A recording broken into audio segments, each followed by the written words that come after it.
সুপ্রিয় দর্শক শ্রোতা, আমি নিজামুল হক বিপুল, বিপুল টকের তাৎক্ষণিক আয়োজন থেকে আপনাদের সবাইকে স্বাগত জানাচ্ছি। যে যেখান থেকে অনুষ্ঠান দেখছেন দেখবেন, সবার প্রতি শুভেচ্ছা এবং শুভকামনা। আজকে আমরা একাধিক বিষয় নিয়ে আলোচনা করব আশা করছি। তবে শুরুতেই যে আলোচনাটি করতে চাই তাৎক্ষণিক আয়োজনে, আপনারা নিশ্চয়ই জানেন যে মার্কিন যুক্তরাষ্ট্রের অবশেষে মার্কিন যুক্তরাষ্ট্রের ঢাকায় নিযুক্ত নতুন রাষ্ট্রদূত ঢাকায় পৌঁছেছেন। তিনি হচ্ছেন ক্রিস্টেন ব্র্যান্ড ক্রিস্টেনসেন। তিনি অনেক দিন ধরে, কয়েক মাস আগেই শোনা যাচ্ছিল তিনি হবেন। তিনি এর আগে ঢাকায় পলিটিক্যাল উইংটা দেখতেন ঢাকায় মার্কিন দূতাবাসে, তাকেই নিয়োগ করেছে। তাকে নিয়ে আমরা আলোচনা শুনতে চাই। আসলে তার এই উপস্থিতি নির্বাচনের প্রাক মুহূর্তে, মানে আর 1 মাস বাকি নির্বাচন নিয়ে যদিও নানা দোলাচল আছে, এখনো নির্বাচন বিশ্লেষক কিংবা রাজনৈতিক বিশ্লেষক কেউই মনে করছেন না নির্বাচন হবে। সবাই মনে করছেন নির্বাচন কোনো একটা সুতোয় আটকে আছে, কোনো কারণে বন্ধ হবে। কিন্তু ক্রিস্টেনসেনের এই আগমন ঢাকায় 1 মাস আগে কোনো প্রভাব ফেলবে কিনা, এটা একটা বড় বিষয়। সব মিলিয়ে আমরা আলোচনা শুনবো। শুরুতেই আমরা বিষয় নির্ধারণ করেছি আজকে ভোটে জিতবে বলেই নিষিদ্ধ করেছে আওয়ামী লীগকে। আর এই আলোচনায় যুক্ত করে নিচ্ছি আপনাদের প্রিয় আলোচক, প্রিয় মুখ সাইফুল আমিন, বিশ্লেষক সাংবাদিক সাইফুল ভাই। স্বাগতম বিপুল টকের তাৎক্ষণিক আয়োজন। নিশ্চয়ই আমাকে শুনতে পাচ্ছেন? জি। ঢাকায় অবশেষে ক্রিস্টেনসন পা রাখলেন, মার্কিন নতুন রাষ্ট্রদূত। শেষ পর্যন্ত আমাদের ট্রেসি জ্যাকবসনের প্রস্থান ঘটতেছে। জি, অনেক ধন্যবাদ। ট্রেসি জ্যাকবসন খুব সম্ভবত চলে গেছে। ধন্যবাদ, প্রস্থান ঘটছে। তো ওনার আসাটার মধ্যে তো ওনার একটা নিয়মিত ব্র্যান্ড ক্রিস্টেনসন আসার মধ্যে, এটার মধ্যে নতুন কিছু না। উনি আসছেন নিয়মিত দায়িত্ব পালন করার জন্য। তবে তার আগমনটাতে কিছু কিছু বিষয় এখন নতুন দৃষ্টিভঙ্গিতে দেখার চেষ্টা হইতো। কারণ এই ক্রিস্টেনসন কিন্তু বাংলাদেশে এর আগে দীর্ঘ সময় দায়িত্ব পালন করেছেন এবং তাকে বাছাই করা হয়েছিল। সে ওনার লেখাপড়া থেকে শুরু করে সব কিছু কিন্তু সিকিউরিটি ইস্যুজে, ন্যাশনাল সিকিউরিটি ইস্যুজে কিন্তু ওনার মাস্টার্স করা আছে, হায়ার ডিগ্রিগুলো ওনার এগুলোর উপরে আছে। হ্যাঁ, সো তিনি এছাড়া মানে তার ইকোনমিক্সের উপর পড়া আছে, ম্যানেজারিয়াল স্টাডিজের উপরে পড়া আছে, অনেক কিছু। তার মানে যদি আপনি প্রোফাইল দেখেন, প্রথমত হলো কূটনীতিবিদ, তারপরে হইলো কিন্তু ওনার এক্সপার্টিস কিন্তু সিকিউরিটি ইস্যুস। উনি আসার পরে বলছে আমি বাংলাদেশে ফিরতে পেরে খুব খুশি হয়েছি, আমার স্ত্রীও খুব খুশি হয়েছে। ওনার চাইনিজ বর্ন স্ত্রী খুব সম্ভবত। তো খুবই হাস্যোজ্জ্বল ইয়েতে আসছেন। কিন্তু আসার পরে 2-3টা লাইন তিনি বলেছেন যে তিনি যে আসছেন বাংলাদেশে একটা গুরুত্বপূর্ণ সময়, সেই সময়ের মধ্যে তিনি কয়েকটা পয়েন্ট, ছোট ছোট করে কয়েকটা পয়েন্ট বলেছেন। সেটার মধ্যে একটা হলো যে বাংলাদেশ এবং আমেরিকার মধ্যে সিকিউরিটি ইস্যুসগুলো যেটা আছে, মানে সহযোগিতা, মানে নিরাপত্তা সহযোগিতামূলক যে Pacific Ocean base, Indian Ocean base যে সিকিউরিটি ইস্যুস আছে, সেগুলা হলো ওনার প্রাইম এই ইয়েটা। হ্যাঁ, তো এর ফাঁকে ফাঁকে উনি আরেকটা বলছেন, যেটা হলো যে তিনি আঞ্চলিক শান্তি এবং আঞ্চলিক নিরাপত্তার ব্যাপারে আলোচনা করবেন। তো আঞ্চলিকে তো আমেরিকার এখানে হাত দেওয়ার কিছু নেই। আমেরিকা তো আঞ্চলিক বিষয়াদি নিয়ে, আমাদের আঞ্চলিক বিষয় নিয়ে, মানে আমাদের যে রিজিওনাল যে বিষয়, এখানে তো আমেরিকার কোনো ইয়ে থাকার কথা। কিন্তু আমেরিকা তো অবশ্যই আছে। কিন্তু যখন এই কথাটা বলেন তখন এটা বুঝেই নেন যে তিনি শুধুমাত্র ভারতের বাংলাদেশের ইয়ে নিয়ে আসেন না, অ্যাসাইনমেন্ট নিয়ে আসেন। উনি ভারত, পাকিস্তান এই সবগুলোর অ্যাসাইনমেন্ট নিয়ে, মানে আপনি জানেন যে এই অঞ্চল নিয়ে কিন্তু একজন অলরেডি তার বিশেষ দূত আছে ট্রাম্পের। তারপর ইয়েতে কি বলে, ইন্ডিয়াতে তার খুবই বন্ধু মানে কি তার পার্সোনাল স্টাফ ছিল। হ্যাঁ, তাকে নিয়োগ করেছে সে। তো এই পুরো রিজন ঘিরে কিন্তু ট্রাম্পের যে চিন্তাভাবনাগুলো, এরা তিনজনই কিন্তু এখন দেখবে। সেখানে শেষ যুক্ত হলেন আর কি আমাদের এই যে ব্র্যান্ড ক্রিস্টেনসন। তার মানে কয়েকটা কথার মধ্যে যখন এই কথাটা আসছে, যখন আঞ্চলিক হয়েছে, তখন আমার মনে হয়েছে পুরো ভারত, পাকিস্তান যেগুলো নিলে আমরা যেখানে জটিলতার মধ্যে আছে, এর মধ্যে আমেরিকা নাক গলাবে, এটা আপনি নিশ্চিত থাকতে পারেন। আরেকটা হলো যে ওনার ইয়ের পরে যখন কনফার্মেশন হয়, কনফার্মেশনের পরে তাকে কনফার্মেশন সময় তাকে যেটা জিজ্ঞাসা করা হয়েছিল, হ্যাঁ, সিনেট কমিটিতে, তখন জিজ্ঞেস করা হয়েছিল যে বাংলাদেশে আসলে তা সে কি রেসপন্সিবিলিটি, মানে কি, মানে মূল কি কি নীতি সে এখানে ইয়ে করবে, ইমপ্লিমেন্ট করার জন্য কাজ করবে। তখন সেখানে কয়েকটা কথা, একমাত্র প্রথম কথাই বলছে যে বাংলাদেশের সাথে চীনের সম্পর্ক যেন গভীর না হয় সে ব্যাপারে চেষ্টা চালাবেন। সেকেন্ডলি বলেছেন যে বাংলাদেশ যেন সমরাস্ত্র কেনাকাটার দিক থেকে আমেরিকাকে গুরুত্ব দেয়। 3 নাম্বার হলো আমেরিকান পণ্য, বোয়িং টোয়িং এগুলো সহ বাংলাদেশে যে মার্কেটটা আছে সেই মার্কেটটাকে ইয়ে করা, মানে টোটাল হলো আমেরিকার কি বলে ইয়ে পারপাস আর কি, আমেরিকার স্বার্থ এখানে, উনি বাংলাদেশের স্বার্থ দেখতে আসে না। বাংলাদেশকে চীন থেকে দূরে সরাবেন, একদম স্ট্রেট কাট বলছে, চীন থেকে দূরে সরানোর কাজ। চীনা সমরাস্ত্র না কিনে বাংলাদেশ যেন আমেরিকান সমরাস্ত্র কিনে সেই দিকে যাওয়া, চীনা যুদ্ধ বিমান না কিনে যেন আমেরিকার দিকে বা ওই ওই অন্য অন্য কারোগুলা কিনে সেটার ব্যাপারে সে ভূমিকা রাখবে। তো এখানে বোঝাই যায় যে ব্রেন্ট ক্রিস্টেনসেন একটা বিশেষ সময়, মানে বিশেষ মানে কি, বাংলাদেশ একটা জটিল সময়ে দায়িত্ব পালন করতে আসছেন। এখন এই জটিল সময়ে সাধারণত আমেরিকান দূতরা এর আগেও আপনার মনে আছে যে কেয়ারটেকারের আমলে, এর আগে 2006, 2007, 2007, 2008 সময়, তখন কিন্তু এই আমেরিকান রাষ্ট্রদূত কিন্তু খুবই গুরুত্বপূর্ণ ভূমিকা, হ্যাঁ অনেক গুরুত্বপূর্ণ এই ভূমিকা রাখতো, এর সাথে ওর সাথে দুতিয়ালি থেকে শুরু করে সব কিছু করছে। এখন ইনিও নিশ্চয়ই, ইনি যেহেতু পলিটিক্যাল অ্যাডভাইজার ছিলেন এখানে, সো ইনিও কিন্তু সে কাজটা, কিন্তু ওনার মূল অ্যাসাইনমেন্ট কিন্তু উনি বলেই দিয়েছেন, সেটার হিয়ারিংয়ে বলেছেন, আবার আসার পরে বলছেন যে আঞ্চলিক শান্তি শৃঙ্খলা এইসব এগুলো নিয়ে উনি দেখাশোনা করবেন। সো ইউ ক্যান আন্ডারস্ট্যান্ড ওনার এইখানকার এই নিশ্চয়ই সামনে অ্যাসাইনমেন্টটা নিশ্চয়ই খুব বাংলাদেশের জন্য খুব জটিল একটা অ্যাসাইনমেন্ট, বাংলাদেশের জন্য, তার জন্য তো বাংলাদেশকে নাকানি চুবানি খাওয়ানোর একটা অ্যাসাইনমেন্ট নিয়ে উনি আসছেন। একেবারে আর যেহেতু তিনি পল কাপুরকে সঙ্গে পাচ্ছেন, একেবারেই দক্ষিণ এশিয়ার দায়িত্বে থাকবে। আর বাংলাদেশের নির্বাচন যেহেতু সামনে, সুতরাং এই 1 মাস তো নিশ্চয়ই তিনি দায়িত্ব নিয়েই নানা রোল প্লে করার চেষ্টা করবেন, এটা বুঝাই যাচ্ছে। আর অতীত তাদের পূর্বসূরীদের কর্মকাণ্ড দেখলে, বিবেচনা করলে নিশ্চয়ই আমরা নির্বাচন নিয়ে তো উনি করবেন না, তো সে নির্বাচন বিষয়ে তো অবশ্যই ভূমিকা রাখবে। আপনি চার্জ অ্যাফেয়ার যে ভূমিকা রাখছে, কথায় কথায় যায় ইয়ার সাথে, ইউনুসের সাথে দেখা করছেন, মনে করেন আগামী সপ্তাহে বোধ হয়, আগামী সপ্তাহে বা কয়েকদিনের মধ্যেই ইউনুস এই প্রেসিডেন্টের সাথে উনি ইয়ে করবেন, তার প্রেসিডেন্টের সাথে পরে তো নিশ্চয়ই ইউনুসের সাথে দেখা করবেন, আগে প্রেসিডেন্টের কাছে ওনার সেরেমোনিয়াল ওই ইয়া লেটারটা দিবেন আর কি, তারপরে হবে। এদিকে কিন্তু নির্বাচন নেই, যে নির্বাচন কথাটা, যে নির্বাচন নিয়ে ইয়েতে শেখ হাসিনা কিন্তু নতুন করে আবার একটা নির্বাচন, শুধু না ওভারঅল শুধু নির্বাচন প্রসঙ্গে উনি অনেকগুলো কথা বলেছেন ইয়েতে। আপনি কি এটা জানা আছে? দৈনিক কি সংবাদ প্রতিদিন, সম্ভবত একটা পত্রিকায়, মেবি হ্যাঁ, সংবাদ সংবাদ প্রতিদিন, প্রতিদিন দিতে বোধহয় নাকি এইরকম পত্রিকাটার নাম, যদি আমি সংবাদ প্রতিদিন, সম্ভবত সংবাদ প্রতিদিন। হ্যাঁ হ্যাঁ, তো সেটার মানে ওইটার একটু আমার মনে হয় একটু, প্লিজ প্লিজ আপনার কাছে থাকলে দেন। আমি একজন আমাকে একটা ইয়ে পাঠিয়েছিল, আমি এক ঝলক দেখছিলাম, কিন্তু আমি তো আর ভাবি না এটা নিয়ে আলোচনা হবে। একটু যদি আপনার কাছে থাকলে দর্শকদের জানাতে পারেন। শেখ হাসিনা কিন্তু এই যে এই যে বলেছেন যে আপনি তো, এটা হেডলাইনও হয়েছে, তো সেটা হলো, হ্যাঁ এটা সংবাদ, আপনি ঠিকই বলেছেন। তো শেখ হাসিনা এখানে কিন্তু যে উনি কনফিডেন্টলির সাথে এই ইন্টারভিউটাতে অরিঞ্জয় ঘোষ নামে একজন রিপোর্টার, তার কাছে উনি একটা বড় ইন্টারভিউ দিয়েছেন।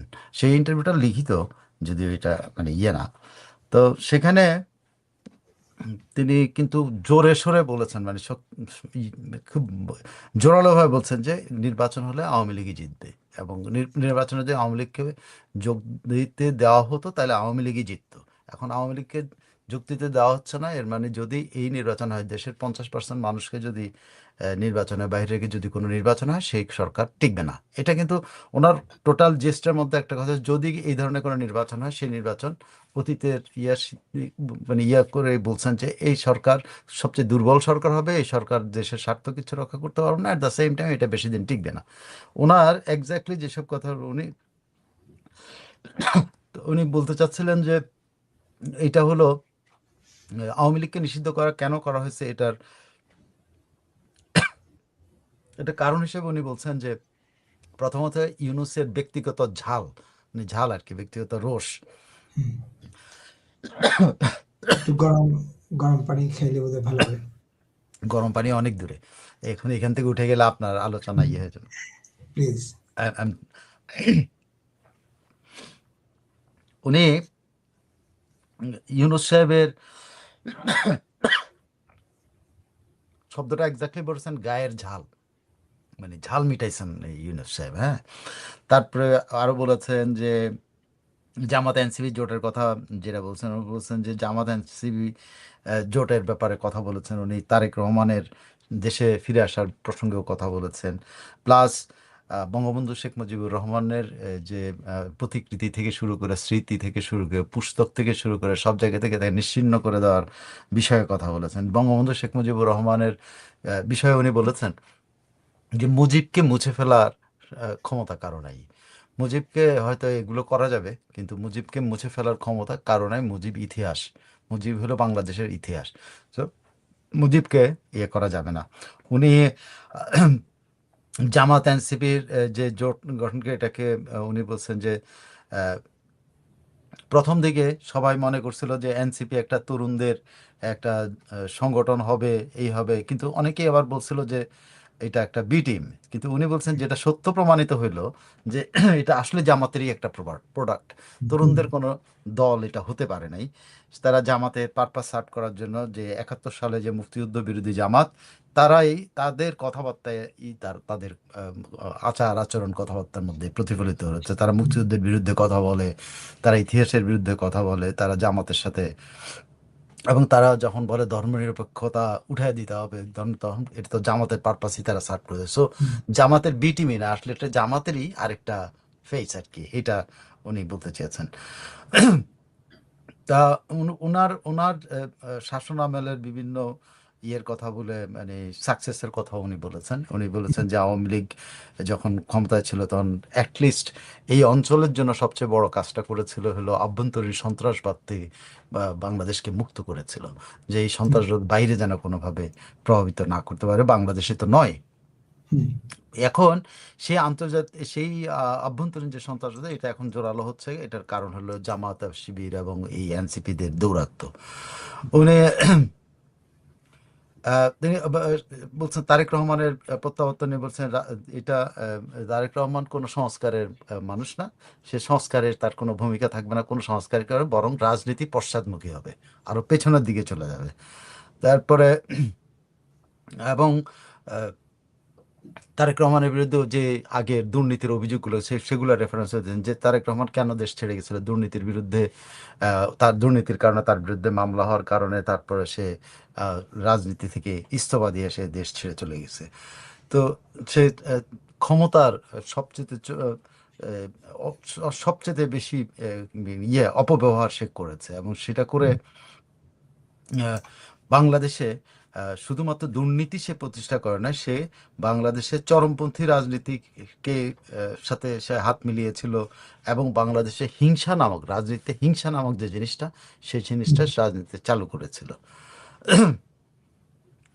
তো উনি বলছেন যে ওনাকে জিজ্ঞেস করা হয়েছিল যে আহ, কি বলে, ওনাকে এই যে 12ই ফেব্রুয়ারির নির্বাচন ব্যাপারে বলা হয়েছিল যে তার আওয়ামী লীগের পক্ষে নাকি ভোটারদের ভয় দেখানো হচ্ছে বা বল প্রয়োগ করা হচ্ছে, কিন্তু এইটা কি গণতন্ত্রের প্রত্যাবর্তন বা ইয়ে কিনা। সরি, ওনাকে জিজ্ঞেস করছে আওয়ামী লীগের কে ভোট না দিলে কি হতে পারে কি না হতে পারে, এটা নিয়ে যখন প্রশ্ন করা হয়েছে, উনি বলছেন যে যেইভাবে চাপাচাপি করে জোর জোর করে আওয়ামী লীগকে নির্বাচনের বাইরে রাখা হচ্ছে, এবং অ্যাট দ্য সেম টাইম যেভাবে কি বলে মানুষদেরকে ভোট দেওয়ার জন্য জোর বল প্রয়োগ করা হচ্ছে ভোটে যাওয়ার জন্য, এটা কি গণতন্ত্রের কোনো লক্ষণ? এটা গণতন্ত্র থেকে আহ, অনেক দূরে। তিনি বারবার অভিযোগ করছেন যে ধর্মাবলম্বী রাজনীতি বাংলাদেশকে অনেক পেছনে ফেলে দেওয়ার চেষ্টা করবে, এবং উনি একটাই কথা বলেছেন যে যেটা সবচেয়ে তার বক্তব্য, সেটা হলো যে আওয়ামী লীগকে বাদ দিয়ে যদি কোনো নির্বাচন হয়, সে নির্বাচন কোনো কাজে আসবে না, এবং উনি আশা করেন যে এই ধরনের নির্বাচন হবে না। এবং ওনার আশা হলো যে যদি নির্বাচন হয় বাংলাদেশে, সেটা আওয়ামী লীগকে নিয়ে হবে, আদারওয়াইজ এই নির্বাচনের এবং সবশেষে যেটা ওনাকে জিজ্ঞেস করা ছিল যে আপনি দেশে ফিরে যাওয়ার ব্যাপারে আপনার কেন আগ্রহ আছে কি, তুমি বলছে যে আমি যে কোনো সময় দেশে ফিরে যেতে চাই। আমি দেশে ফিরে যেতে চাই হলো মানুষের গণতান্ত্রিক অধিকার ফিরিয়ে আনার জন্য, মানুষের ভোটাধিকার ফিরিয়ে আনার জন্য আমি দেশে ফিরে যেতে চাই।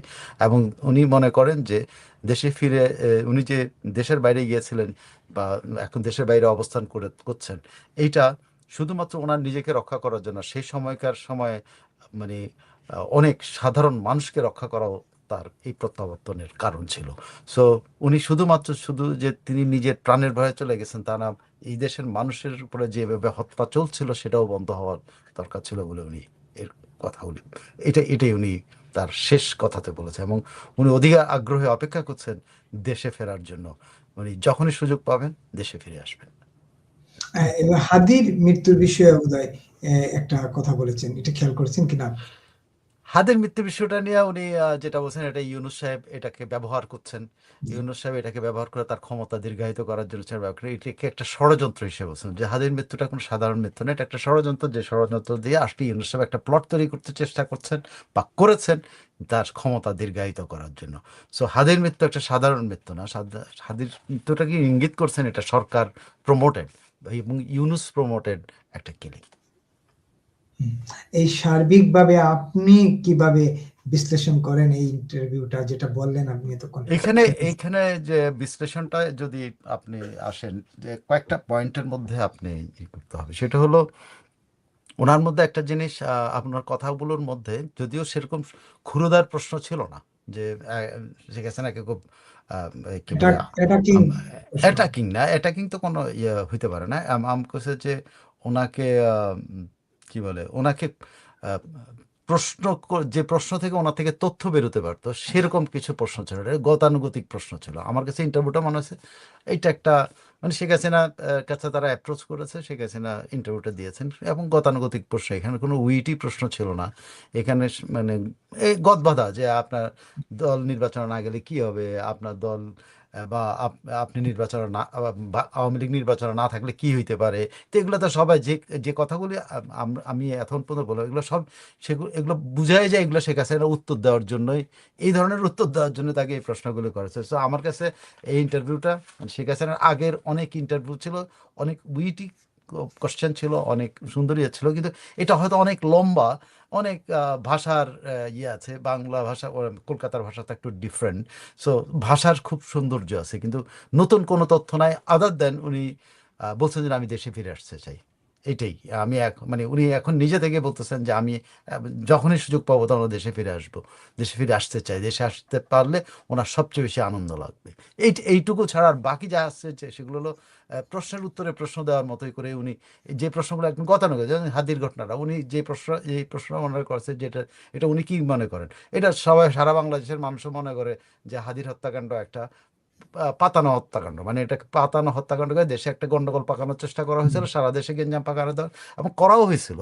কিন্তু সেটার থেকে এখন পর্যন্ত যে যেটা মূল উদ্দেশ্য যে নির্বাচন পেছানো, ইউনূসের ক্ষমতা দীর্ঘ, সেটা করতে পারে নাই। এই কথাটাই উনি বলছেন যে এই থেকে একটু। আর যদি বলেন আহ, আর কি মুজিবকে মুছে ফেলা যাবে না, এটা বাংলাদেশের আপামর মানুষ বিশ্বাস করে এখন।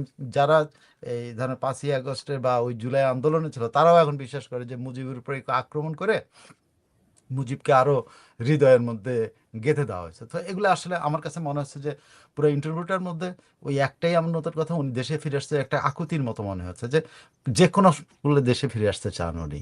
এবং ফিরে এসে তিনি রাজনীতিতে রাজনীতি ব্যাক করে আওয়ামী লীগকে আবার উনি সংগঠিত। পুনর্জাগরিত করা, সংগঠিত করা, সেটা তো স্বাভাবিক একটা রাজনীতিবিদেরই কাজ, তার সংগঠনকে শক্তিশালী করা, তার সংগঠনকে করা। একেবারেই। এই তারেক রহমান সম্পর্কে তাইলে তিনি পুনরাবৃত্তি করেছেন পুরনো। পুনরাবৃত্তি উনি তো তারেক রহমান সম্পর্কে সবাই যা জানে উনি সেটা কিন্তু সবার কাছে আবার এই একই জিনিসটা উনি বলেছেন, কিন্তু উনি নতুন কোনো কিছু বলেন না, যে তারেক রহমান বাংলাদেশের রাজনীতিতে কি বলে নিষ্ঠুরতা, মানে বাংলাদেশের রাজনীতিতে যে এই সম্পর্কের যে খারাপ ইয়েটা যেটা হয়েছে, নজির একে অপরকে নজির স্থাপন করেন। অবিশ্বাস করার ইয়েটা, এইটা তারেক রহমান করেছে। তারেক রহমান দুর্নীতি করেছেন, তার করেছে, এবং তারেক রহমান মৌলবাদীদের উপরে উপরে নির্ভর করেছেন। সেই 2006-7 সালে একই অভিযোগ তার ছিল যে গ্রেনেড হামলা, অমুক হামলা, তমুক হামলা, এগুলোর জন্য তাকে দায়ী করা হয়েছিল। সো উনি যে তিনটা জিনিস তারেক রহমানের বিরুদ্ধে খাম্বার মতো দাঁড়ায় থাকে, সেই তিনটা জিনিস কিন্তু উনি আবার বলেছেন। সো এটার মধ্যে আমার মনে হয় যে নতুন করে ওনাকে প্রশ্ন করলে হয়তো উনি সেভাবে উত্তর দিচ্ছেন, যেগুলো প্রশ্ন করছে সেই হিসেবে উত্তর দিচ্ছেন। এটা অনুসন্ধিৎস কোনো প্রশ্ন ছিল না। না, এমন কোনো কিছু ছিল না। একেবারে দুর্বল প্রশ্ন ছিল। যাকে না না না, তারপরেও একটা আপনি না, আচ্ছা আচ্ছা, ঠিক আছে। না, অনুসন্ধিৎস না, আমি না না না না না না না না, আমি উইথড্র করছি, আমি হচ্ছে অনুসন্ধিৎস প্রশ্ন হ্যাঁ, ছিল না। মানে এটা আমার কাছে গতানুগতিক মনে হয়, একেবারে আমি উইথড্র করছি। আপনি একজন সাংবাদিককে ছোট করে না, একটা স্লিপ না, আমি কাউকে ছোট করছি না, আমি অবশ্যই ছোট করছি না, কারণ শেখ হাসিনা ইন্টারভিউ নেওয়াটা একটা ব্যাপার। এটা এই সময়ে এসে, যদিও অনেকে ইতিমধ্যে নিয়েছেন, কিন্তু কলকাতার কোনো পত্রিকায়, বাংলা পত্রিকায় দেখলাম এটা, আমি এটা যোগ করছি, কথাটা স্লিপ হয়ে গেছিল। যাকে যেটা হচ্ছে যে তার মানে সার কথা হচ্ছে যে তিনি এই যে 21 আগস্ট, তারপরে 10 ট্রাক সবকিছুই স্মরণ করিয়ে দিয়েছেন, মানে বলে দিয়েছেন যে উনি তিনটা কারণে উনি বিখ্যাত। একটা হলো দুর্নীতি, একটা হলো বাংলাদেশের হিংসার রাজনীতি, আর একটা হলো বাংলাদেশের মৌলবাদী রাজনীতির উত্থানের জন্য তাকে এখনো সে এটা করবে, এবং এটা বাংলাদেশের রাজনীতিকে পেছনের দিকে নিয়ে যাবে, সামনে নিতে পারবে না সে। একেবারেই। আমরা আরেকটা মানে আলোচনায় নতুন কিছু তারেক রহমানের কাছে আমরা যেরকম ধরেন অনেক নতুন কিছু আশা করছি, তার মধ্যে হয়তো উনি আগের চেয়ে ধীরস্থির হবেন, আগের মতো ওরকম চাঞ্চল্য এগুলো দেখাবেন না, অমুক দেখাবেন না, সেগুলো হতে পারে, কারণ বয়স হচ্ছে, এখন তো চঞ্চল থাকবে না। কিন্তু আমরা যেটা এখানে বসে অনেকেই কল্পনা করতেছে, অনেকেই বলতেছে তারেক রহমান বাংলাদেশের রাজনীতি চেঞ্জ করে ফেলবেন, এই করবেন। কিন্তু কি করবেন এখন পর্যন্ত না ফ্যামিলি কার্ড দেওয়া ছাড়া, এই কৃষকদের ফ্যামিলি কার্ডের টোপ দিয়ে নির্বাচনে ভোট নেওয়ার বুদ্ধি ছাড়া এখন পর্যন্ত কোনো বুদ্ধিমান কোনো কিছু করতে আমি তাকে দেখি নাই, আমি এখন পর্যন্ত দেখিনি। অনেকদিন হয়ে গেল তো, 10-12 দিন তো দেশে হয়ে গেছে, নাকি 15-20 দিন। এই 15-20 দিনের মধ্যে দুইটা কাজ করছেন ভোট পাওয়ার জন্য, যেটা হলো এটা 2001 সালে আমার মনে আছে যে এর আগে সরকার 96 এর গভর্নমেন্ট যখন ওই যে বিধবা ভাতা, বৃদ্ধ ভাতা, ওই কি বলে অনেক ভাতা, কয়েকটা ভাতা দিছিল, ওনারা ওই সময় মানুষকে 150 টাকা 200 টাকা করে, হয়তো 100 টাকা করে ভাত দিত। তখন আমার মনে আছে, তখন ওনারা ঘোষণা দিয়েছিলেন যে এগুলো 500 টাকা করে দেওয়া হবে, 1000 টাকা করে দেওয়া হবে, এবং বস্তিবাসী সবাই খুশি থাকুন। এবং বুড়িরা বলা শুরু করেছে, হ্যাঁ 100 টাকা দিয়ে পান খাওয়া যায় নাকি? খালেদা যে বলছে আমাদের একটু 500 টাকা করে দেবে, সো ভোট দেয় এখন খালেদা দেখি। পরে কিন্তু ঘন্টাটা হয় নাই, কাজ হয় নাই, কোনো কিছু দেয় নাই, এই আর কি। এবং ওইবারের রাজনীতিতে বাংলাদেশে প্রথমবারের মতো যেটা হয়েছে, আমি আরেকটা উদাহরণ দিই, 2001-এর নির্বাচনের সময় আরেকটা বাংলাদেশের রাজনীতিতে উপঢৌকনের রাজনীতি আমি প্রথমবারের মতো সেবার দেখেছিলাম যে তেজগাঁও এলাকার মানে ঘরে ঘরেই একজন প্রার্থীর পক্ষে জিনিসপত্র পৌঁছানো হয়েছিল। আমি সেই সময়কার আমার মনে আছে, আমি রিপোর্ট করানোর চেষ্টা করছিলাম, সেটা হলো যে কি এরা পরবর্তীতে নির্বাচন পরবর্তী সময় যেটা হয়েছিল, সেগুলো এমন কোনো বস্তি নাই যে বস্তি মানে গরিব মানুষ নাই যাদের বাড়িতে হাঁড়ি পাতিল দেয়নি, মানে টিনের হাঁড়ি পাতিল আছে না, হ্যাঁ এই টিনের হাঁড়ি পাতিল দিচ্ছে না, তো নতুন হাঁড়ি পাতিল দেখেই তো ভোট।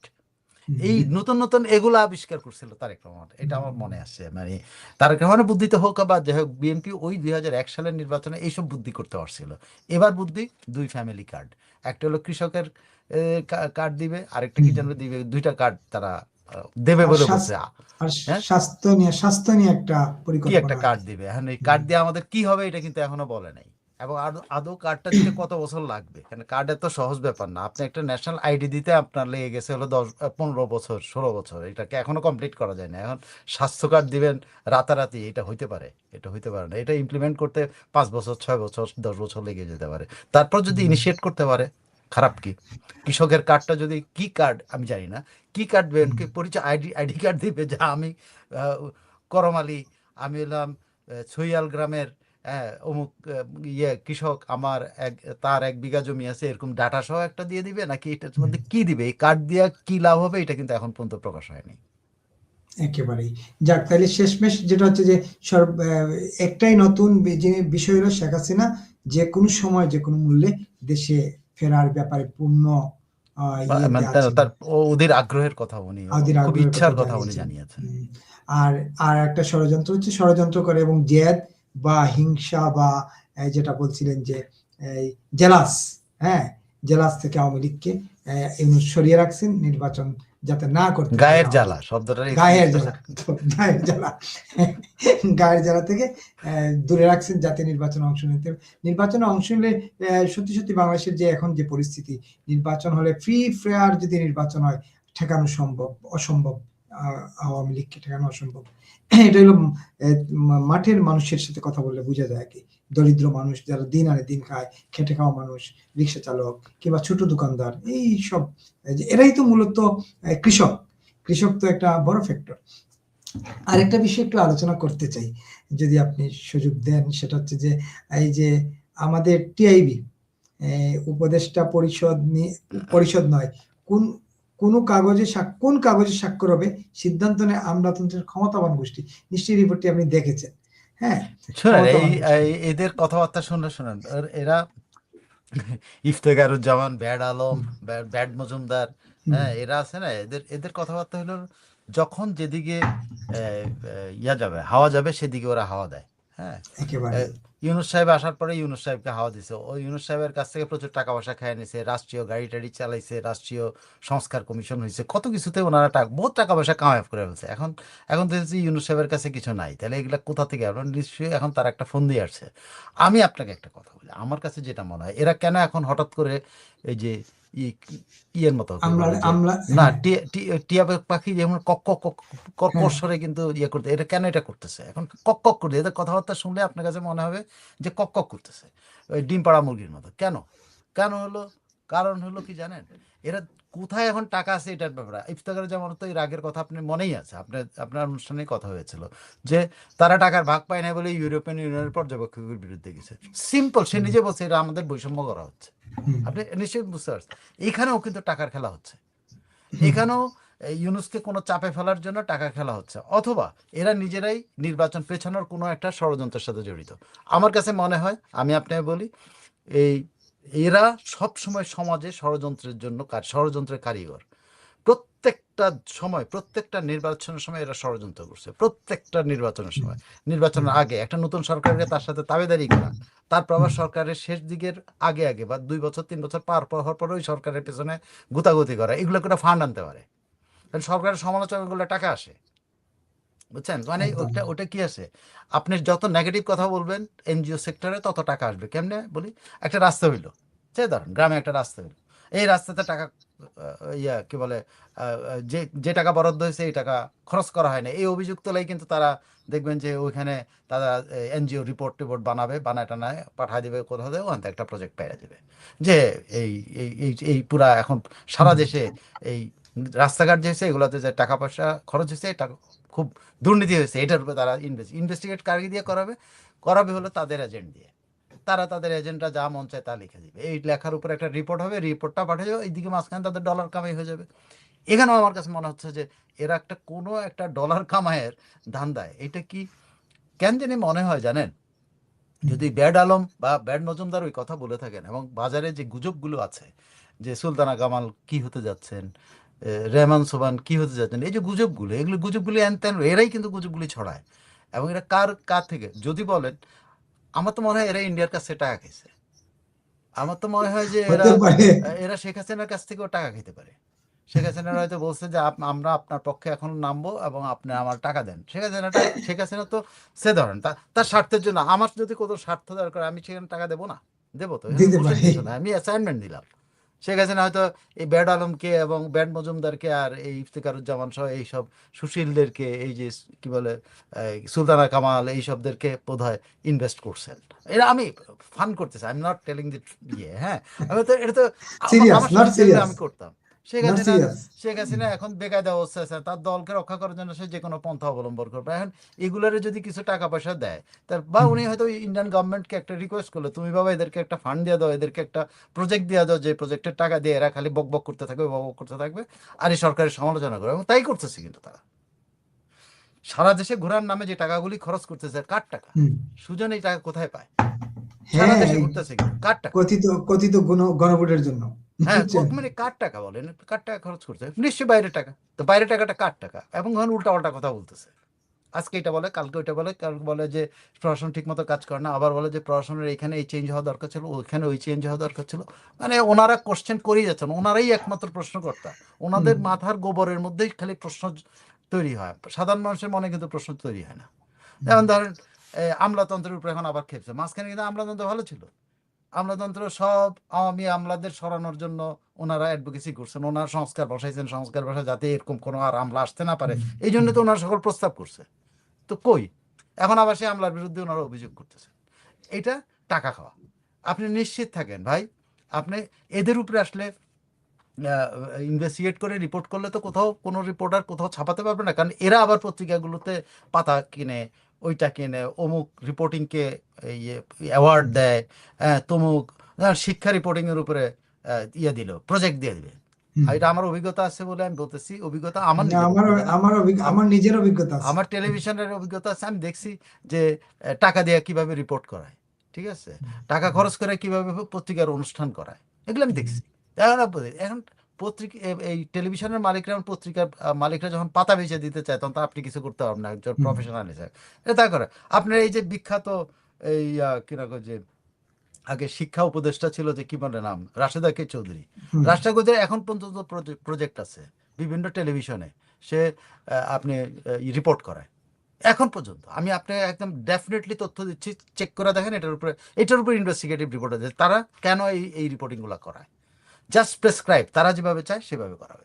ওখানে একটা রিপোর্টারের, আমি একজন রিপোর্টারের চিনি, সে তার নিজস্ব যোগ্যতায় কিছু ইনভেস্টিগেটিভ রিপোর্ট আলাদা করে করে আসতো, কিন্তু রাশেদাকে চৌধুরী ওই প্রজেক্টে গিয়ে সে ওই সুবিধাগুলো নিতে পারতো, যে সে ওই প্রজেক্টের আওতায় থেকে, কিন্তু মূল টাকাটা কিন্তু টেলিভিশনের মালিকরা পেয়ে যায়। ওই রিপোর্টার কিন্তু ভাড়া খাটার মতো ব্যবহৃত হয়। রিপোর্টারের একটা লাভ হয়, সে হয়তো আলাদাভাবে একটা রিপোর্ট করে আসলো, সেটা আমি আমার নিজের দেখা এগুলি, হুম, মালিকরা টাকা নিয়ে নেয়। আহ, পত্রিকার পাতা বেচে দেয়, এই প্রথম আলো পত্রিকার পাতা বেচে দেয়, হুম, প্রথম আলো পত্রিকার পাতা বেচে, ডেলি স্টার পত্রিকার পাতা বেচে দেয়। হ্যাঁ, পাতা বেচাটা ঠিক আছে, কিন্তু কিসের কাছে পাতা বেচতেছেন আপনি, কি ক্যাম্পেইনের জন্য বেচছেন, এটা আপনার নীতির প্রশ্নে ঠিক আছে কিনা, এটা নীতিগতভাবে ঠিক কিনা। যা আপনি একটা জিনিসের আপনি ক্যাম্পেইন করে চালাচ্ছেন, আপনার কাছে ফান্ড আছে, ফান্ড খরচ করতেছেন, মালিকটা মনে করছে একটা ফান্ড আমার কাছে আসতেছে, আমার একটা বাড়তি লাভ হইতেছে, হয়ে যাক হুম, না। হ্যাঁ, তো হচ্ছে। এই বাংলাদেশটা আমরা এইভাবেই চলতেছি। তবে হ্যাঁ, হুম, পত্রিকার পাতায় কিন্তু আপনি বিজ্ঞাপন দিতে পারেন, কিন্তু আপনি রিপোর্টিং করাচ্ছেন।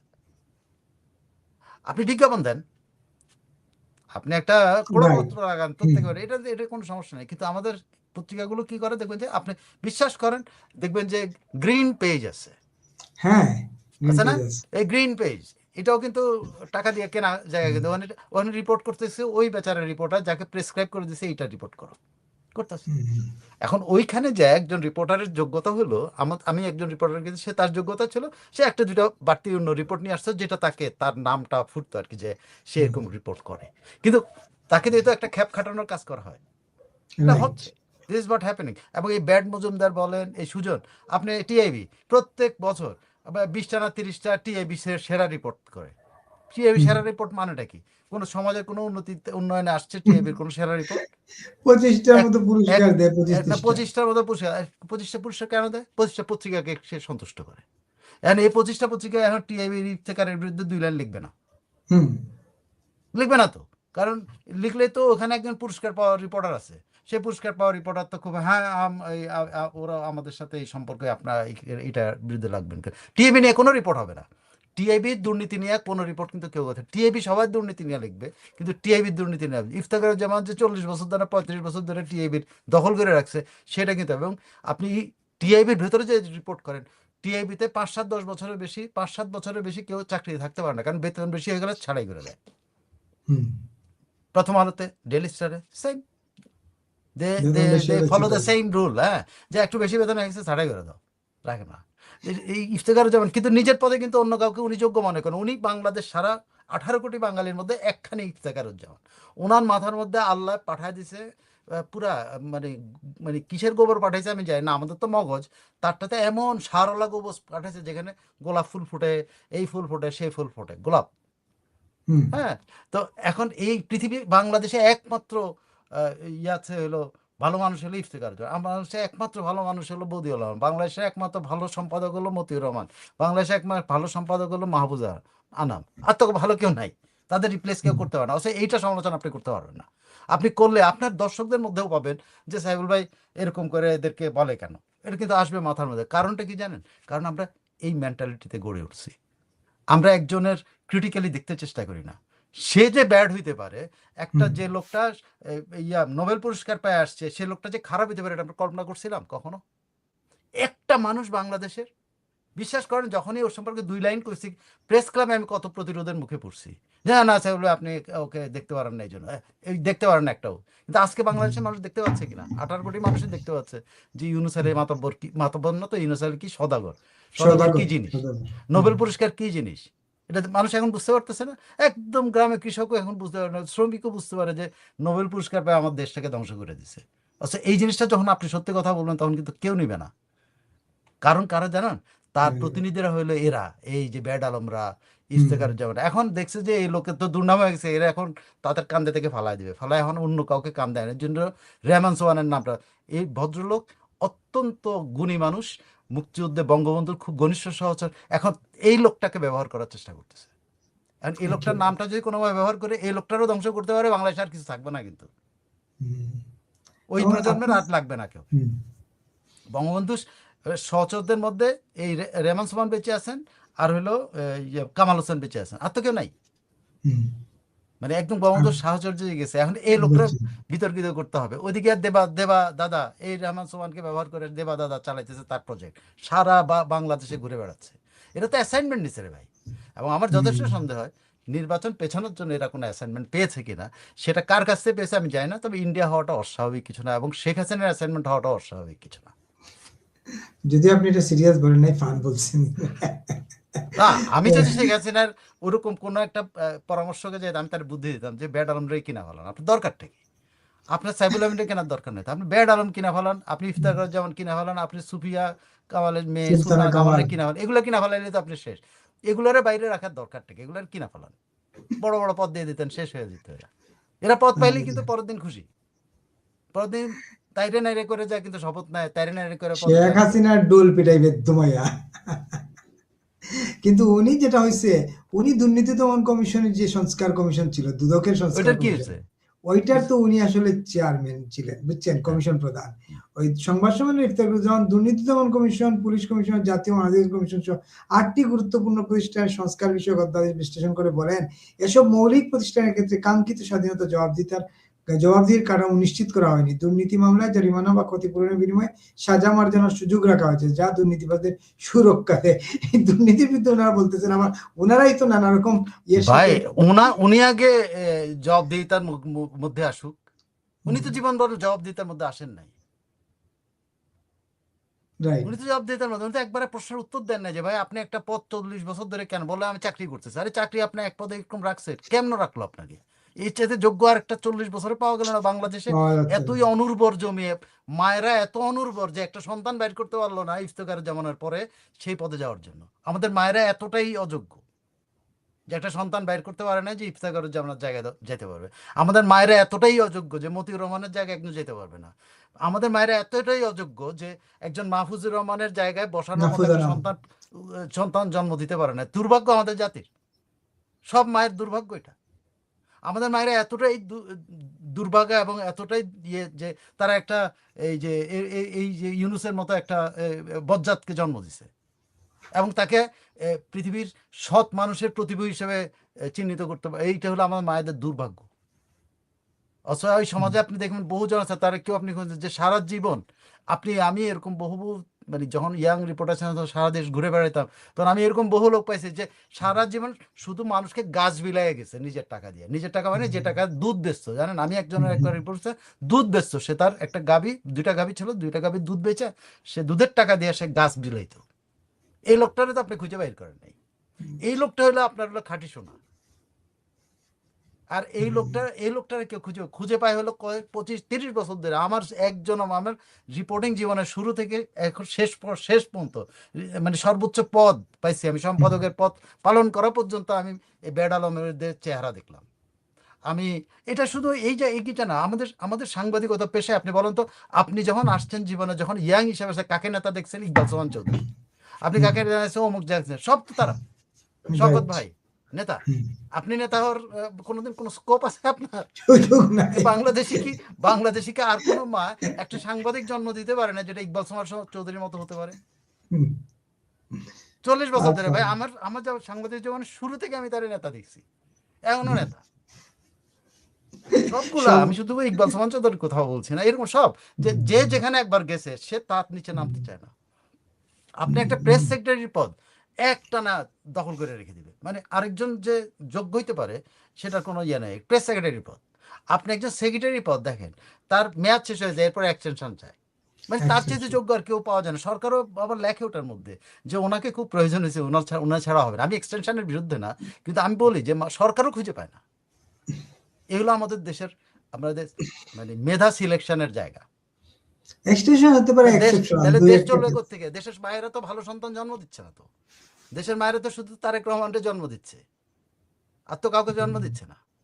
ইভেন আপনি যদি, সরি আমি এই বলি, শেখ হাসিনা যাই কি শেখ হাসিনা তার একটা ডেপুটি তৈরি করতে পারতেন না? করছেন।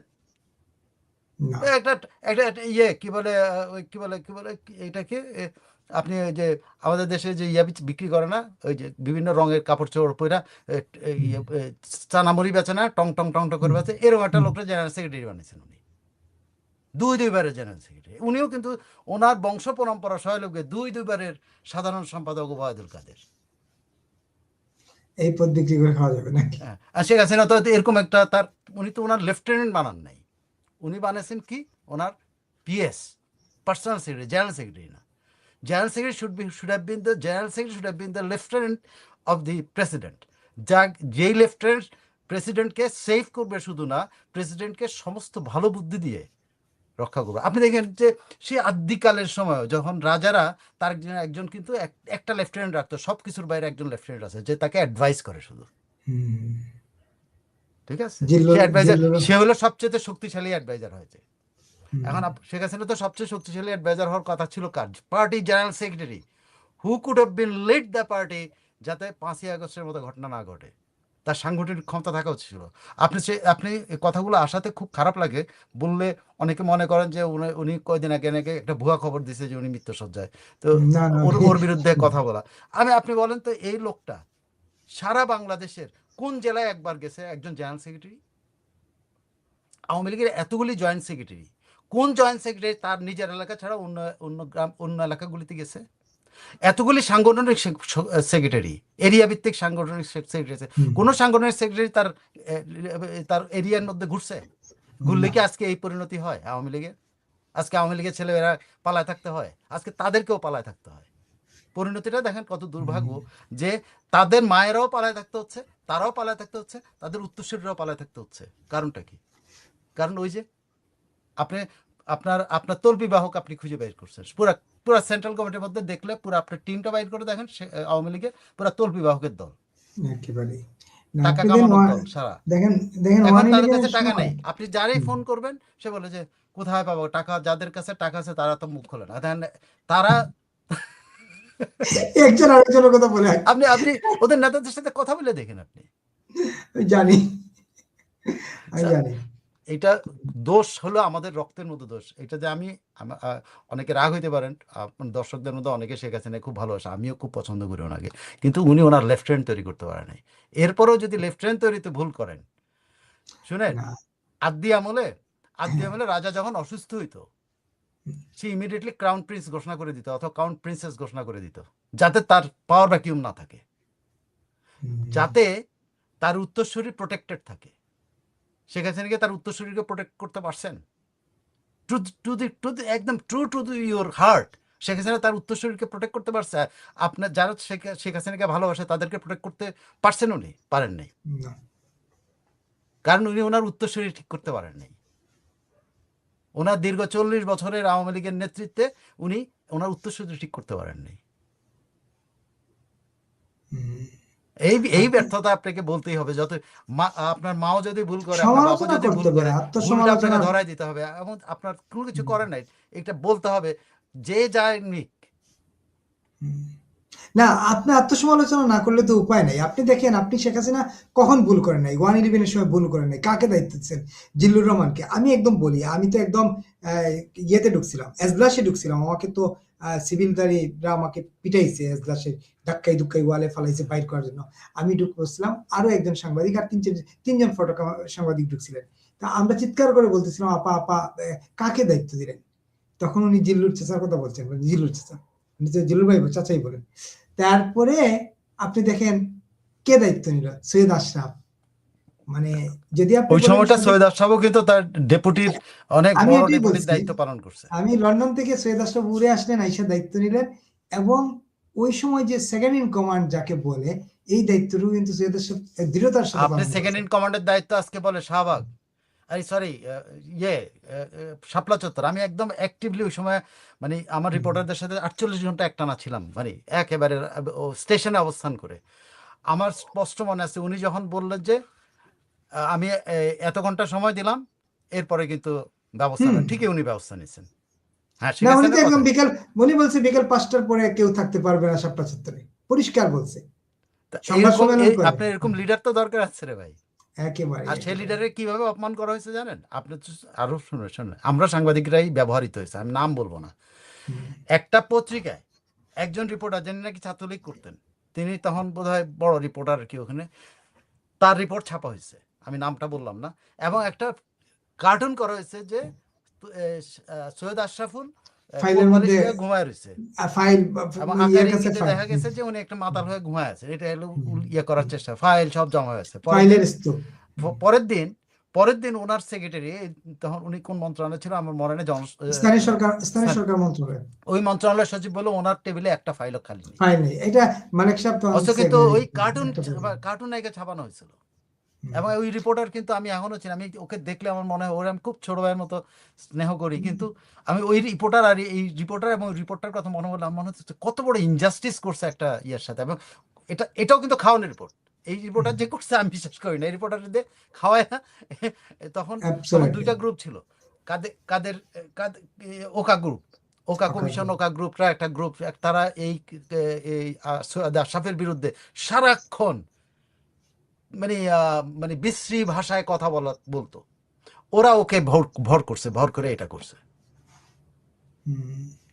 না, ওনাকে আমি একদিন প্রশ্ন করছিলাম যে, আশরাফ ভাই, এই যে আপনার বিরুদ্ধে অভিযোগ, আপনি তো মিনিস্ট্রিতে আসেন না, মানে উনি মাসে একদিন, 2 মাসে একদিন আসেন। তা আমি আমাকে ওটা পাল্টা প্রশ্ন করলেন, আচ্ছা কোনো কাজ কি আটকে আছে, কোনো ফাইল কি আটকে আছে, কেউ কি আমার বাসায় ফাইলের নিয়ে সে গেছে? কি যে চাকরি করে নাকি? সে সে সারাক্ষণ যায় অফিসে বসে থাকতে হবে জাস্ট 7টা। জাস্ট আমাকে এই কথা বললেন। পরে আমি তো জানি ফাইল, একটা ফাইল যাই হোক, আটকে না, উনি যেটা মারা অবস্থায় গেছেন, সেখানে ওনার আছে। প্রশংসা করে তো আমাদের কোনো লাভ নেই। না, এখন এটা এখন যদি আওয়ামী লীগের সঠিক সিদ্ধান্ত তখনকার সময় না, বললাম, আওয়ামী এই লীগ জন্যই নিশ্চয়ই আলোচনা। এই যেই ধাক্কা খেয়েছে সেই ধাক্কা থেকে আওয়ামী লীগ বের হয়ে তাদের লিডারশিপ ঠিক করবে।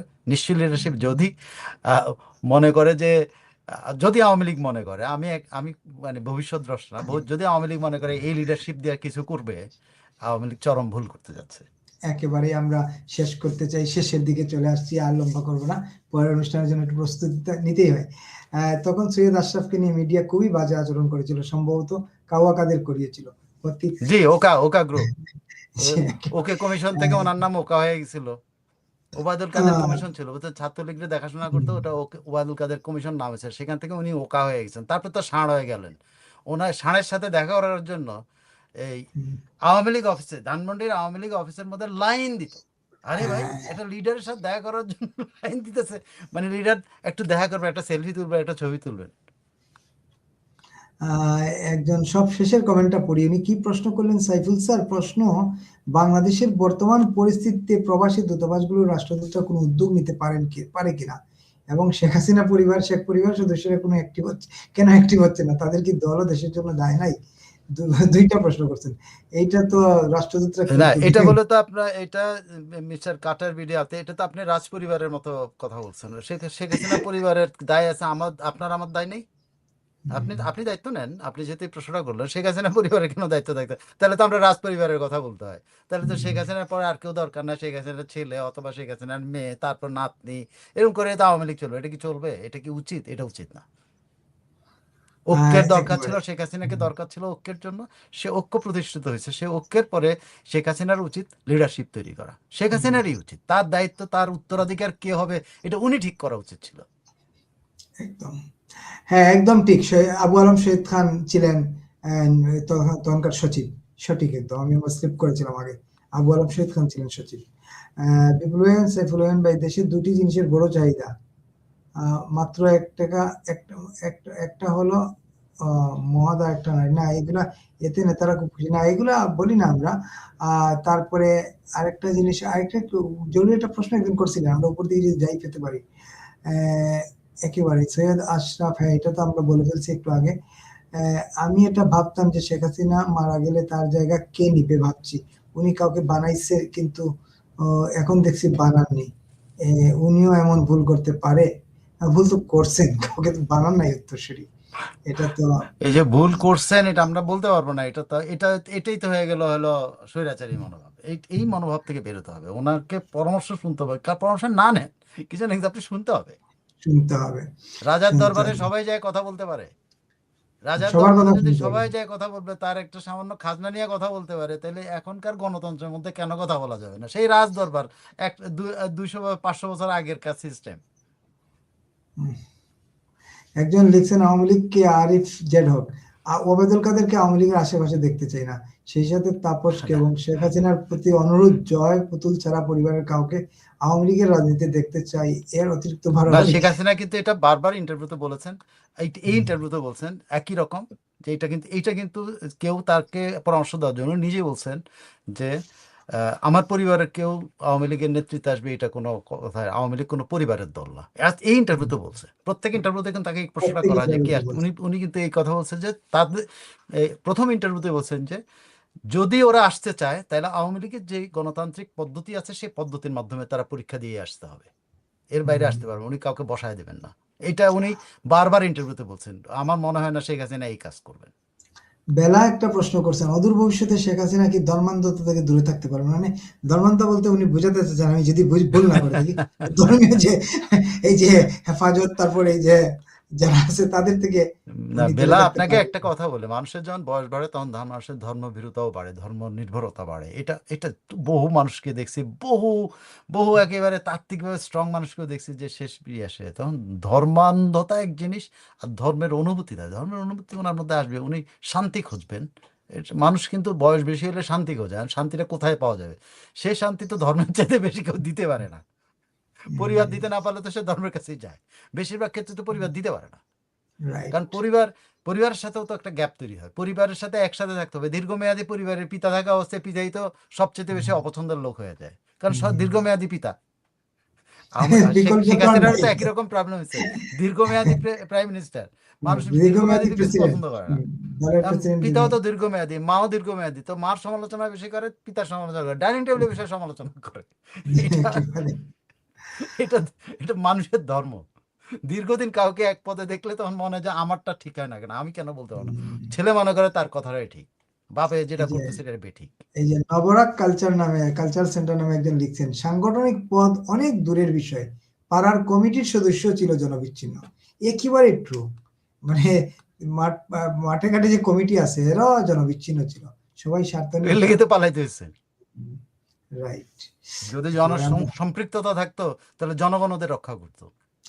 কেএমএসডি কে লিখছেন, সাইফুল ভাই ধন্যবাদ সত্য বাস্তব কথা বলার জন্য। সত্য কথা বলে তো বিপদ, আপনি কোনো ধন্যবাদ বিপদ না, আমি দিচ্ছেন। আমি কোনো বিপদ দেখি নাই কোনো না কালে, আমি আমার উনাকে কাছে কোনো বলতেছি, বিপদ, না আমার আমরা অপছন্দ হলে আমার কি আসে যায়? আমি কিছু তো কারো আসে কাছে যায় না, যাই আমরা কিছু তো কোনো নিতে যাচ্ছি সুবিধা না। নিচ্ছি না। হ্যাঁ, হ্যাঁ, আর সুবিধা অসুবিধা সুবিধা। কারো কাছে যাচ্ছি না তো আমার কোনো দরকার তাই নাই তো। তো। সেটাই। সুবিধার তো পরের প্রশ্ন, কারো কাছে যাওয়ারই আমার দরকার নেই। বক্তার মনে লিখছেন, সাইফুল ভাই শুনছিলাম না বলে পারছি না, আপনি কি কখনো দেখেছেন কোনো পেশাদার সাংবাদিক নেতাগিরির জন্য হানাহানি দলাদলি করে? নেতা সেই হতে চায় যে লোভী ধান্দাবাজ চাটুকার। এটা সাংবাদিক নেতাদের কথা বলছে নাকি? আবাদুল কাদের 3 বার সেক্রেটারি ছিলেন, লাস্টের বার তো উনি অসুস্থ ছিল, শেখ হাসিনা ওনাকে দিয়ে দিচ্ছেন। হ্যাঁ ঠিক আছে, অসুস্থ আছে, তিনবার নাকি? আমি আরো জানি দুইবার, দেখছেন থার্ড আমারও টাইম, কত। থার্ড টাইম আরে হয়েছিলেন। বাপ রে বাপ। মোটামুটি এই ছিল, আমরা আর লম্বা করি না, পরের অনুষ্ঠানটা যেতে হবে, হাতে সময় থাকে প্লিজ। না। অনুষ্ঠানের প্রস্তুতি নিতে হবে। সবাইকে শুভরাত জানিয়ে অনেকের কমেন্ট, অনেক কমেন্ট, সবার কমেন্ট তো পড়তে পারলাম না। সবাই নিশ্চয়ই ক্ষমা সুন্দর দৃষ্টিতে দেখবেন এবং পরের অনুষ্ঠানে আসবো বাঁকাচুকে। বাঁকাচুকে আপনারা নিশ্চয়ই জানেন যে আমরা একটা খুব সংকটে আছি। আমাদের ক্রিকেট আসলে থাকবে কি থাকবে না, এটা একটা বড় প্রশ্ন এখন সবার সামনে। আমি ক্রিকেটারদের, ক্রিকেট সাংবাদিকতা যারা করেন ক্রিকেট নিয়ে, তাদের অনেকের সাথে কথা বলে যেটা বুঝতে পারছি যে ক্রিকেটটা ধ্বংসের দিকে নিয়ে যাওয়া হচ্ছে। তো এই ধ্বংসের কারিগর আর কেউ না, 26 লাখ ভারতীয়। এই 26 লাখ ভারতীয় তত্ত্ব আসলে এখন আরেক ধাপ এগিয়ে তিনি বলছেন যে এই এই আইসিসির যে শর্ত, সেই শর্তে বাংলাদেশ ভারতে যাবে না, গিয়ে খেলবে না। এবং বিসিবি বলছে যে বিসিবি আবার তার একটা ব্যাখ্যা দিচ্ছে। এসব নিয়ে আমরা আলোচনা করব পরের অনুষ্ঠানে। নিশ্চয়ই আপনারা আমাদের সঙ্গে থাকবেন তখন, এবং সেই আলোচনায় আমরা থাকবো ক্রিকেট নিয়ে আসিফ নজরুলের মিথ্যাচার। আর থাকবো পরপর যে অনুষ্ঠানটা থাকি আমরা, সেটি হচ্ছে দুনিয়া জুড়ে থাকবো যুক্তরাষ্ট্রকে পাল্টা হুমকি ইরানের, এবং নিশ্চয়ই ইরান এখনো বহাল তবিয়তে তাদের রাষ্ট্রীয় যে শাসন সেটা চালিয়ে যাচ্ছেন তারা, বিক্ষোভ দমনের জন্য যা যা করার সেটা করছেন। একটা এবং প্রশ্ন উত্তর না দিয়ে পারছি না। Please, Jamal please. উদ্দিন সাহেব যেটা বলছেন, এত বড় একটা জনগোষ্ঠী ধর্মান্ধ, তাদেরকে মেইন স্ট্রিম করতে আর কি করতে পারতেন শেখ হাসিনা? একটাই কথা, দেখেন আমি যেটা বুঝি, ধর্মান্ধকে আলো দিতে হবে, তাহলে তো অন্ধত্ব থেকে আসে। আলো আপনি কিভাবে দেন? লেখাপড়ার মধ্যে। আর সেই লেখাপড়াতে আপনি এই লেখাপড়ার মধ্যে আপনি ইয়ে করছেন, ম্যানিপুলেট করছেন, যেন আপনি ধর্মাশ্রয়ীর লেখাপড়াগুলোকে আপনি ঢাকা ইউনিভার্সিটি বিশ্ববিদ্যালয়ে অংশগ্রহণ করার মতো সাথে এটা তো ভাই, ও লেখাপড়া করছে হলো হুজুর হওয়ার জন্য। সে লেখাপড়া করছে হুজুর হবে, মসজিদের ইমাম হবে, সে হুজুর হচ্ছে ধর্মীয় ইমাম হবে। সে ঢাকা ইউনিভার্সিটিতে কেন আসবে? এইটাকে কোন ধরনের মেইন স্ট্রিমে আপনার বলবেন?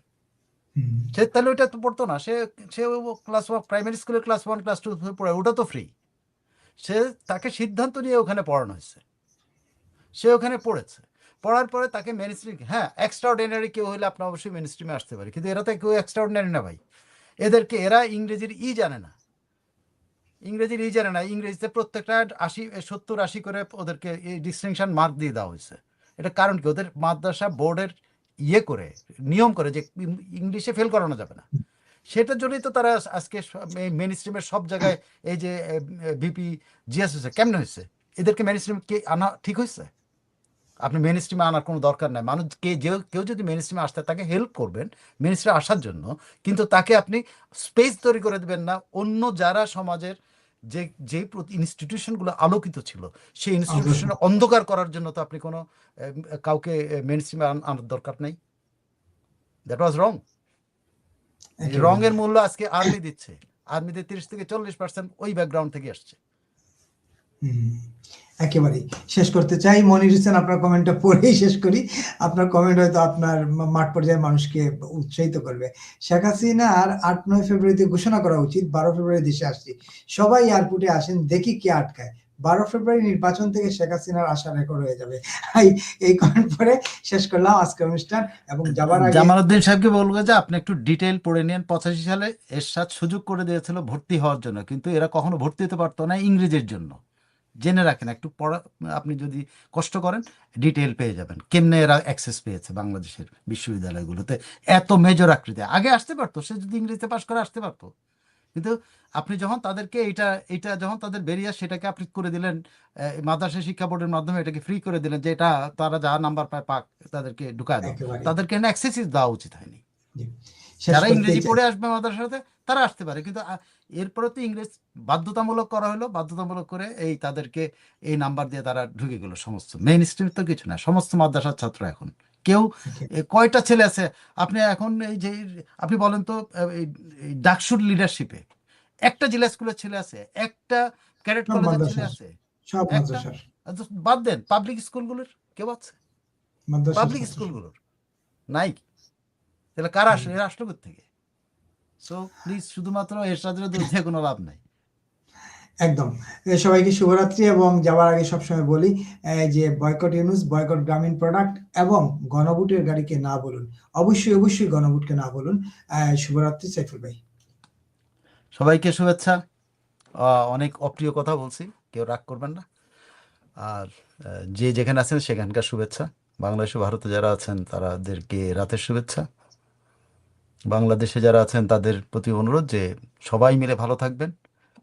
আর এরশাদ সরি এরশাদ না দেখেন ধন্যবাদ। ইউনুসের কথা মনে পড়লে এখন এরশাদের নাম মনে পড়ে যায়, সব পচা মালগুলির কথা মুখে এসে পড়ে, কি করব। ইউনুসকে না বলেন, তার প্রোডাক্ট, গ্রামীণ প্রোডাক্ট সব কিছুকে বর্জন করেন এবং গণভোটকে বর্জন করেন। অনেক ধন্যবাদ। শুভরাত্রি।